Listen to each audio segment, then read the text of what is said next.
The morning sun cast long shadows across the dusty streets of Millbrook, a small frontier town nestled between rolling prairies and jagged mountains in the Arizona Territory, 1883.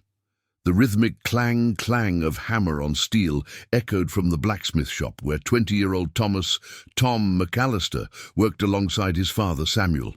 "Tom, hand me that file," Samuel called out, wiping sweat from his weathered brow. His massive arms, sculpted by decades of forge work, moved with practiced precision as he shaped a horseshoe for the Miller family's mare. Tom set down his own hammer and reached for the tool. At 6 feet tall, with broad shoulders that rivaled his father's, he had inherited both Samuel's physical strength and his methodical approach to craftsmanship. His calloused hands, already bearing the permanent stains of coal dust and metal shavings, told the story of countless hours spent learning the trade. "Pa, Mrs. Henderson mentioned there's still some old equipment in that shed behind the shop," Tom said, nodding toward the weathered wooden structure that had been part of the property when Samuel purchased it 5 years earlier. "Might be worth checking for anything useful." Samuel paused his work, considering. "Been meaning to clear that place out. Why don't you take a look after we finish these orders? Could use the space for storage." The afternoon heat was oppressive as Tom pushed open the creaky door of the abandoned shed. Dust motes danced in the shafts of sunlight that pierced through gaps in the wooden walls. The air was thick with the musty smell of old leather and rusted metal, broken wagon wheels, coils of rotted rope, and various farming implements lay scattered across the dirt floor. As Tom began sorting through the debris, his boot caught on something partially buried beneath a pile of moldy canvas. He knelt down and carefully moved the material aside, revealing the outline of something long and narrow, wrapped in oiled leather. "What have we got here?" he muttered to himself, his curiosity piqued. Tom carefully unwrapped the leather binding, and his breath caught in his throat. Before him lay a sword, not the typical cavalry saber he might have expected to find in this part of the territory, but something older, more ornate. Despite the rust that covered much of the blade, intricate engravings were still visible along its fuller. The crossguard was decorated with what appeared to be eagle motifs, and the pommel bore symbols he didn't recognize. "This is no ordinary weapon," Tom whispered, turning the sword carefully in his hands. The balance felt right, despite its age and corrosion. As he examined it more closely, he could make out partial letters etched near the hilt. Colonel J. Har. And below that, what looked like a date. 1862. The sound of approaching footsteps made Tom look up. His father appeared in the doorway, blocking out much of the afternoon light with his imposing frame. "Found something interesting?" Samuel asked, his keen eyes immediately focusing on the sword in his son's hands. "Look at this, Pa." It was wrapped up and hidden under all that canvas. Tom stood and carefully handed the weapon to his father. Samuel's expression grew serious as he examined the blade. His fingers traced the engravings with surprising gentleness for such large hands. "This isn't from around here, son. The craftsmanship, it's too fine for frontier work. And these markings," he paused, studying the partial inscription. "This belonged to an officer, a high-ranking one by the look of it. What do you think it's doing in our shed?" "That's a good question." Samuel handed the sword back to Tom. "The previous owner, Old Man Hutchins, he never mentioned anything about military artifacts when I bought this place from his widow. But then again, Hutchins was always secretive about his past." Tom felt a strange pull as he held the sword again. The weight of it seemed to carry more than just physical heft. There was history here, stories waiting to be uncovered. "Pa, do you think it would be all right if I tried to learn more about this? Maybe clean it up properly, see what else we can discover about those engravings?" Samuel studied his son's face, noting the spark of genuine interest in Tom's dark eyes. It had been a long time since he'd seen his boy excited about anything beyond the daily routine of the forge. "I don't see any harm in that, as long as you keep up with your work here." "But Tom," he placed a heavy hand on his son's shoulder, "be careful who you ask about this. In a territory like this, sometimes the past is buried for good reasons. As the sun began to set, painting the mountains in shades of orange and purple, Tom carefully rewrapped the sword and carried it into the house he shared with his father. Their modest two-room dwelling sat adjacent to the blacksmith shop, practical and unadorned like the men who lived there. That evening, by the light of a kerosene lamp, Tom began the delicate process of cleaning the sword. Using fine steel wool and oil, he worked methodically to remove layers of rust without damaging the underlying metal or engravings. As he worked, more details emerged from beneath the corrosion. The eagle motifs on the crossguard were more elaborate than he'd first realized, with outstretched wings that seemed to embrace the blade. Below them, he discovered additional text, "Liberty and Union." And on the opposite side of the blade, another inscription slowly revealed itself, "For honor and country, 1862. "A Union sword," Tom murmured to himself. "But what's a Union officer's sword doing hidden in Arizona territory?" As he continued his careful restoration, Tom's mind raced with possibilities.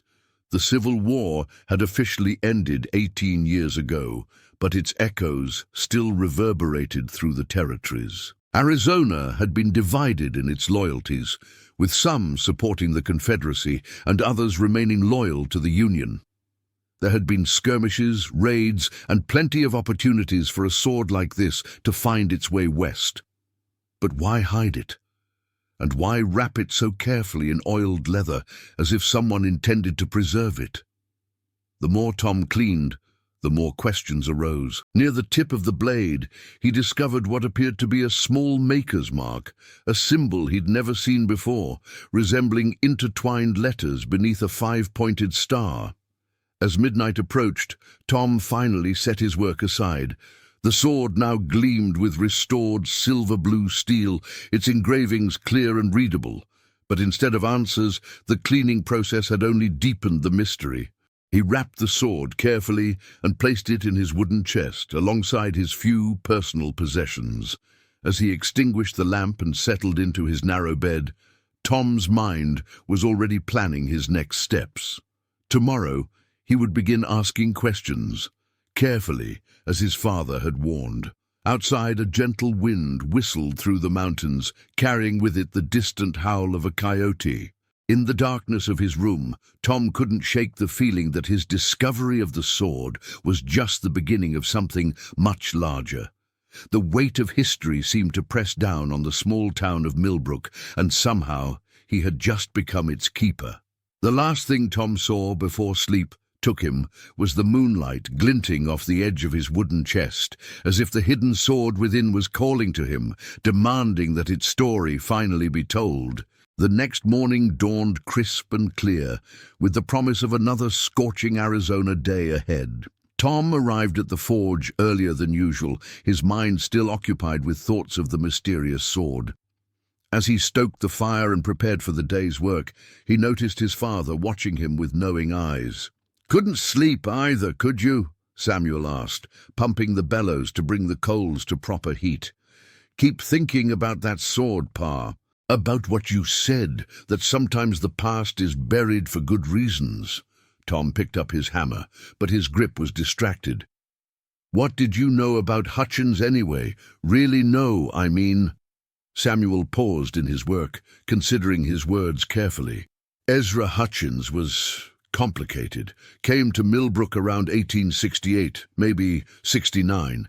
Had money, enough to buy prime land and build that house proper-like, but he never talked about where he came from or how he'd made his fortune. Samuel's voice dropped lower. Some folks whispered he'd been involved in the war, but others said he was just a successful trader who'd gotten lucky during the railroad boom. "And what did you think?" "I thought he was a man running from something. The way he'd go quiet whenever conversation turned to the war years, how he'd never receive mail or visitors from back east." Samuel met his son's eyes directly. "But that was his business, not mine. I bought the property fair and square from his widow after he passed, asked no questions, and she volunteered no answers." Tom nodded. understanding the frontier code of minding one's own business. But the sword had changed things. It was no longer just about respecting a dead man's privacy. It was about uncovering a piece of history that might affect the entire community. Around mid-morning, Tom made his decision. "Pa, I'd like to take an hour or two this afternoon. Visit some of the older folks in town, see if anyone remembers more about Hutchins or might recognize this sword." Samuel's expression grew serious. "If you're determined to do this, son, be smart about it. Start with people you trust.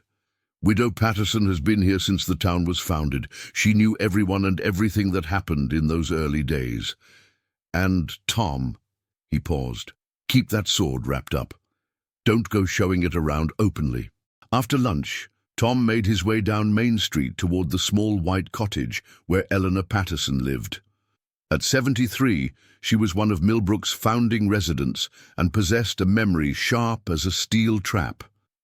Her small garden was immaculately maintained, with roses blooming despite the harsh desert climate. "Tom McAllister," she called from her front porch, where she sat mending a quilt. "What brings you by on such a fine afternoon?" "Good afternoon, Mrs. Patterson. I was hoping I could ask you some questions about the early days of Millbrook if you have a few minutes." Her weathered face brightened with interest. "Of course, dear. It's not often young folks want to hear about the old times. Come sit in the shade and tell me what you're curious about." Tom settled into a wooden chair beside her. "I've been wondering about Ezra Hutchins, the man who owned our property before Pa bought it. Do you remember much about him?" Mrs. Patterson's hands stilled on her needlework, and her expression grew thoughtful. "Ezra Hutchins. Now there's a name I haven't heard spoken aloud in quite some time." She set down her sewing and looked directly at Tom. "What's brought him to mind?" "Just curious about the history of our place. Pa mentioned Hutchins was private." "Private." She repeated the word with a slight smile. "That's a diplomatic way of putting it. Ezra was secretive as a locked box, that's for certain. But he was also one of the most generous men this town ever knew." This surprised Tom. "Generous?" "Oh, yes. When the Henderson family lost their youngest to scarlet fever, Ezra paid for the funeral and the headstone. Wouldn't hear of taking any recognition for it.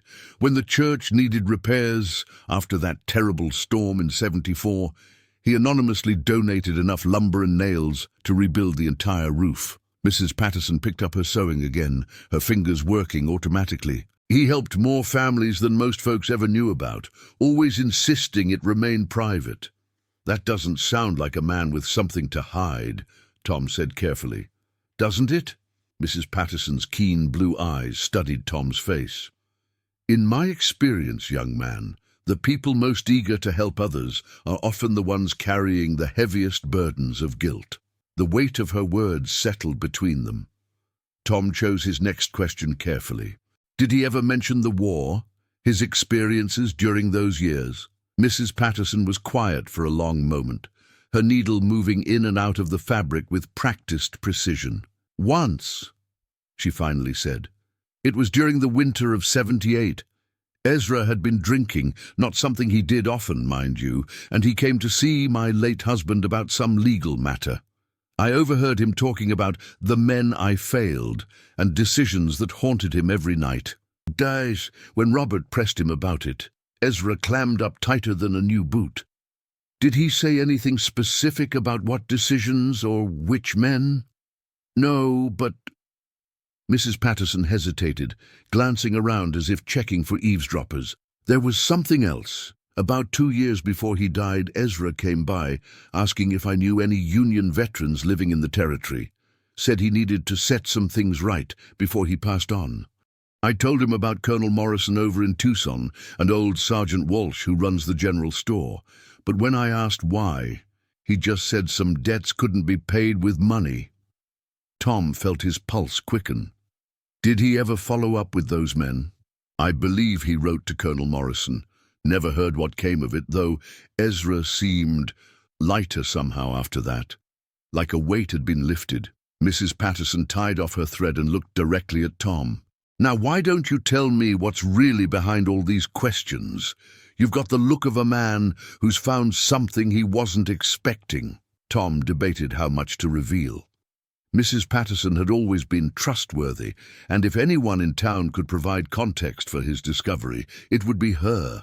"I found something while cleaning out that old shed behind our place. Something that might have belonged to Hutchins. Something military, I'm guessing, given your questions." Tom nodded. "A sword. Union officer's sword, with inscriptions and engravings, hidden away like someone meant to preserve it." Mrs. Patterson set down her quilting entirely, her expression growing serious. "Tom, you need to be very careful with this. There are still people in this territory who hold grudges from the war years, and if Ezra hid that sword, he had good reason." "What kind of grudges?" Before Mrs. Patterson could answer, the sound of approaching horse hooves interrupted their conversation. Two men rode slowly down the street, their eyes scanning the houses and businesses with the careful attention of lawmen or predators. Tom didn't recognize them, but something about their bearing made him uncomfortable. "That's Marcus Dalton and his associate," Mrs. Patterson whispered, her voice tight with worry. "They work for some big mining interest back east. Been asking questions around town for the past week about land records and property histories." Didrul. The riders paused directly in front of Mrs. Patterson's cottage. The larger man, presumably Dalton, touched the brim of his hat in a gesture that seemed more mocking than polite. "Afternoon, ma'am," Dalton called out. His voice was smooth, but there was something cold in his grey eyes. "Beautiful day for visiting with neighbours." "Indeed it is," Mrs. Patterson replied carefully. Dalton's gaze shifted to Tom, studying him with unsettling intensity. "Haven't seen you around before, young man. You local?" "Tom McAllister," Tom replied, standing up. "My father and I run the Blacksmith shop." "Ah, the Forge on 2nd Street. Fine establishment." Dalton smiled, but it didn't reach his eyes. "You know, we've been researching the history of various properties in the area. Your place used to belong to a man named Hutchins, didn't it?" Tom felt Mrs. Patterson tense beside him. "That's right. Fascinating fellow from what we've heard. Man of many secrets." Dalton leaned forward in his saddle. "You wouldn't happen to have found anything interesting when you took over the property, would you? Old papers, maps, anything of historical significance?" The question was casual, but Tom sensed the undercurrent of threat. Just the usual collection of rusty farm tools and broken wagon parts. Nothing of value. Dalton studied Tom's face for a long moment, then nodded slowly. "Of course. Well, if anything should turn up, anything at all, we'd be very interested in taking a look. There might even be compensation involved for the right kind of cooperation." "I'll keep that in mind," Tom replied evenly. "Excellent." Dalton touched his hat brim again. "Good day to you both. And remember, sometimes the most valuable things are the ones that seem worthless at first glance." The two men rode on, but Tom could feel their eyes on him until they disappeared around the corner. The afternoon suddenly felt colder despite the desert sun. "Well," Mrs. Patterson said quietly, "that settles it. You're in danger, Tom." "What do you mean?" "Those men aren't here about mining rights. They're here about whatever Ezra Hutchins left behind." She stood up, gathering her sewing with quick, nervous movements. "And somehow they already know you might have found it." Tom felt a chill run down his spine. How could they know? Someone's been watching, or someone's been talking. Either way, you need to be very careful about who you trust from here on out. Mrs. Patterson moved toward her door, then paused. "Tom, if that sword really is what I think it might be, there are forces at work here much bigger than a simple historical curiosity." "What do you think it is?" Mrs. Patterson glanced around nervously, then stepped closer to Tom. 20 years ago, there were rumors about a Union paymaster who disappeared somewhere in this territory. He was carrying not just gold, but important documents, troop movements, supply routes, the kind of information that could have changed the course of the war if it had fallen into Confederate hands. Tom's mouth went dry. "And you think Hutchins I think Ezra Hutchins spent the last 15 years of his life trying to make amends for something terrible he did during the war, and I think that sword might be the key to understanding what that was." She placed a weathered hand on his arm. "But Tom, if I'm right, then there are people who would kill to get their hands on whatever else Hutchins might have left behind." As Tom walked home through the dusty streets of Millbrook, his mind raced with the implications of Mrs. Patterson's words. The sword suddenly felt heavier in his memory, weighted with more than just steel and history. He found himself glancing over his shoulder, wondering if Dalton and his companion were watching from some hidden vantage point. Back at the forge, Samuel immediately noticed his son's troubled expression. "Didn't go well with Mrs. Patterson?" "Actually, it went too well." Tom quickly recounted the conversation, including the unexpected visit from the mysterious riders. Samuel's face darkened as he listened. When Tom finished, the older man was quiet for a long moment, absently working a piece of iron that had long since cooled. "Son," Samuel finally said, "I think it's time you knew something about why I really came to Millbrook." Tom looked up sharply. "What do you mean?" "I mean I wasn't entirely honest when I told you we came here for the business opportunities." Samuel set down his hammer and met his son's eyes. "We came here because I was looking for someone who might have had answers about your mother's death." The forge suddenly felt airless. Tom's mother had died when he was 12, supposedly from a fever, but Samuel had always been vague about the details. "Pa, what are you saying?" "I'm saying your mother didn't die of any fever, Tom. She was killed by men who thought she knew the location of something they wanted. Something connected to the war." Samuel's voice was heavy with grief and guilt. "I brought us here because I had reason to believe Ezra Hutchins might have had information about who killed her and why." Tom stared at his father in shock. "And you never told me?" "I told you what I thought would keep you safe, but if these men are here now, asking about Hutchins and showing interest in you—" Samuel shook his head grimly. "Then whatever you found in that shed is connected to your mother's death. And son, that means we're both in more danger than we've ever been."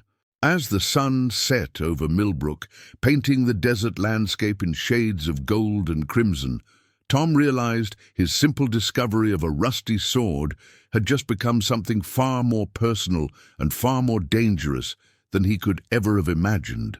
That night, Tom couldn't sleep. He sat by the window, holding the restored sword and thinking about his mother, Sarah McAllister, whose gentle smile had been the light of their small family.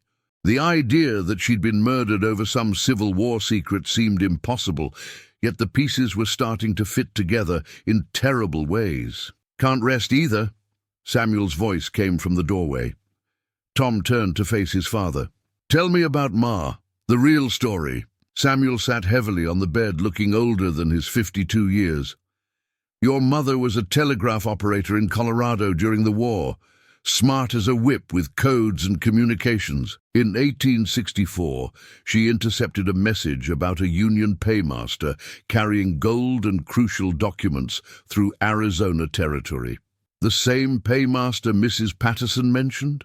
Major Jonathan Harrison. Your mother's message was supposed to ensure his safe passage, but somehow Confederate raiders got word of his route." Samuel's voice cracked. "The paymaster's convoy was ambushed. Harrison and 12 men died, but the gold and documents vanished." Tom studied the sword's inscription again. "Colonel J. This belonged to Harrison." "Must have. After the war, some former Confederates believed your mother had deliberately leaked the information. They spent years hunting her down, convinced she knew where Harrison had hidden his cargo before he died." Samuel stood and walked to the window. "When they finally found us in Colorado, they tortured her for information she never had. She died protecting a secret that wasn't even real. The next morning brought unwelcome visitors. Dalton and 3 armed men rode directly to the blacksmith shop, no longer bothering with politeness. "Mr. McAllister," Dalton called out, dismounting with casual confidence. "Time for honest conversation." Samuel emerged from the forge, hammer in hand. "What do you want?" "What Ezra Hutchins stole from my employer 20 years ago. Confederate gold that rightfully belongs to certain Southern interests. Dalton's eyes were cold as winter steel. We know the boy found Harrison's sword. That means the rest can't be far away. There is no gold, Tom said, stepping beside his father. Dalton smiled thinly. Hutchins was Harrison's sergeant before the war. When the paymaster realized he was going to die, he gave Hutchins the location of the hidden treasure, along with his sword as proof. Hutchins kept both secrets for decades, but we finally tracked him here. If you're so sure, why haven't you found it yourself? Samuel asked. Because the old fool was clever. He hid clues that only someone with the sword could decipher. Dalton nodded to his men, who began surrounding the father and son. So, you're going to help us, willingly or otherwise. Tom's hand instinctively moved toward the sword hanging at his belt. As his fingers closed around the hilt, he felt something shift, a small mechanism in the grip itself. Actually, came a voice from behind Dalton's men, they're not going to help you at all. Everyone turned to see Sheriff William Morrison, a man Tom suddenly realized shared a name with the Union colonel Mrs. Patterson had mentioned. The sheriff held a rifle steady, backed by 6 armed deputies. "Uncle Bill," Tom whispered, understanding flooding through him. "That's right, nephew. Sarah was my sister." Morrison's voice carried 20 years of suppressed rage. "And these are the bastards who killed her." The confrontation erupted into chaos. Dalton's men went for their guns, but Morrison's deputies were ready. In the confusion, Tom twisted the sword's grip as he'd felt it move and heard a soft click. The pommel unscrewed, revealing a rolled piece of paper hidden inside. As gun smoke cleared and Dalton's surviving men surrendered, Tom unrolled the hidden message. Written in Major Harrison's hand, it contained not a treasure map, but something far more valuable. Evidence of war crimes committed by Confederate raiders, including the massacre of Union prisoners and civilians. Hutchins wasn't hiding gold, Tom realized aloud. He was protecting evidence that could have sent dozens of men to the gallows. Sheriff Morrison examined the document. That's why they killed Sarah. They thought she knew about this evidence, but she was just doing her duty as a telegraph operator. Samuel placed a strong hand on his son's shoulder. Hutchins spent years trying to do the right thing, but he was too afraid of retaliation. He must have hidden this sword, hoping someone else would eventually finish what he couldn't. Over the following days, the evidence led to arrests across 3 territories. The document exposed a network of former Confederates who had spent decades covering up their war crimes while accumulating wealth and political power.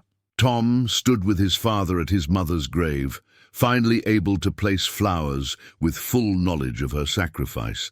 The sword, now cleaned and properly mounted, hung in a place of honor above their fireplace, not as a weapon, but as a symbol of justice finally served. "She would have been proud of you, son," Samuel said quietly. Tom nodded, understanding now that some discoveries change more than just the finder. They change history itself. His mother's death hadn't been in vain, and Ezra Hutchins' long vigil had finally ended. The sword had revealed its secret, and with it, the truth that set a whole territory free from the shadows of the past.